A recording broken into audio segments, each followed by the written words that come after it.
پھر فرمایا تنزل الملائکۃ والروح، پورے سال میں صرف ایک ہی رات ایسی ہے جب قرآن اور لیلۃ القدر کی صورت میں امت کو دیے گئے اس خاص تحفے کا جشن منانے کے لیے تمام فرشتوں کے سردار خود جبریل امین بھی تشریف لاتے ہیں۔ یاد رکھنا، نبی کریم صلی اللہ تعالی علیہ وآلہ وسلم کے ظاہری پردہ فرمانے کے بعد صرف یہی ایک رات ہے، پورے سال میں صرف یہی ایک رات ہے جس میں جبریل امین حضور کے عاشقوں سے، حضور کے غلاموں سے ملاقات کے لیے خود تشریف لاتے ہیں۔ یہاں اللہ جل وعلا یاد دلا رہا ہے یہ کوئی عام رات نہیں ہے، اس رات تمہارے پاس اسے بھیج رہا ہوں جسے فقط اپنے محبوب کے پاس بھیجا کرتا تھا۔ میرے بھائی اور میری بہنوں، اس رات کو قدر والی رات اس لیے بھی کہا جاتا ہے کیونکہ اللہ نے سب سے زیادہ قدر والے فرشتے کو سب سے زیادہ قدر والی کتاب کے ساتھ سب سے زیادہ قدر والے رسول کے پاس بھیجا، اور اب قیامت تک سب سے زیادہ قدر والے رسول کے صدقے سب سے زیادہ قدر والی امت کی طرف صرف اسی رات سب سے زیادہ قدر والا فرشتہ خود آیا کرے گا۔ اسی لیے تو یہ رات قدر والی رات ہے۔ یہ وہ رات ہے جس سے جبریل امین بھی پیار کرتے ہیں اور نبی کریم بھی پیار کرتے ہیں صلی اللہ تعالی علیہ وآلہ وسلم۔ ہمیں اس رات سے اسی لیے تو پیار ہے نا، کیونکہ یہ حضور کے دور کی رات ہے، یہ رات مصطفیٰ کے زمانے کی رات ہے، سجدے سے آج سر نہ اٹھانے کی رات ہے۔ گل کر دو سب چراغ کے اندر ہو روشنی، یہ رات تو دلوں کو جلانے کی رات ہے۔ کس قدر محرومی ہے اس شخص کی جو اس رات زندہ تو ہو لیکن اپنے مردہ دل کو زندہ نہ کر سکا۔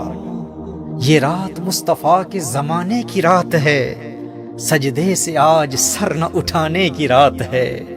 گل کر دو سب چراغ کے اندر ہو روشنی۔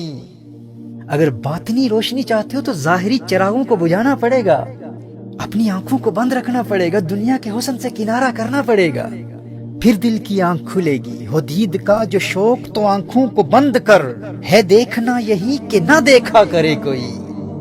اور پھر کہتے ہو کہ انہیں دیکھنا چاہتا ہوں لیکن دنیا کی چراغوں کو بجھانے کے لیے بھی تیار نہیں ہوں، چاہتا ہوں کہ دل کی آنکھ کھل جائے لیکن میں یہ ظاہری آنکھیں بند تو نہیں کر سکتا، میں موویز بھی دیکھوں گا، بدنگاہی بھی کروں گا، لیکن انہیں بھی دیکھنا چاہتا ہوں۔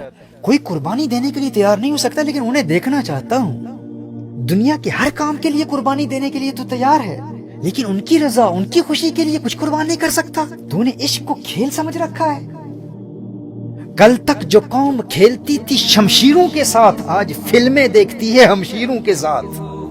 تو شمشیروں کے ساتھ کھیلنے والا تھا، آج اپنی بہنوں کے ساتھ موویاں دیکھنے والا بن گیا اور پھر ان سے محبت کا دعویٰ بھی ہے۔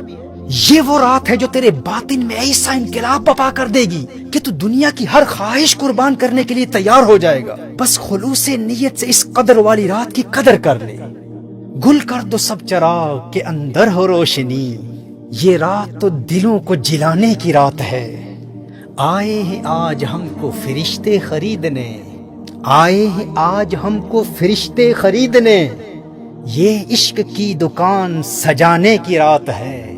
چلتے ہیں آؤ ساقیے کوثر کی گھاٹ پر، یہ حشر تک کی پیاس بجھانے کی رات ہے۔ آہوں سے سسکیوں سے دعا سے درود سے، عرش خدا کا پایا ہلانے کی رات ہے۔ پہچانتے بھی ہو کہ نہیں اپنے آپ کو، آئینہ زندگی کو دکھانے کی رات ہے۔ سجدوں کے ساتھ ساتھ مظفر حیات کو، گرویدہ جہاد بنانے کی رات ہے۔ یہ رات مصطفیٰ کے زمانے کی رات ہے، سجدے سے آج سر نہ اٹھانے کی رات ہے۔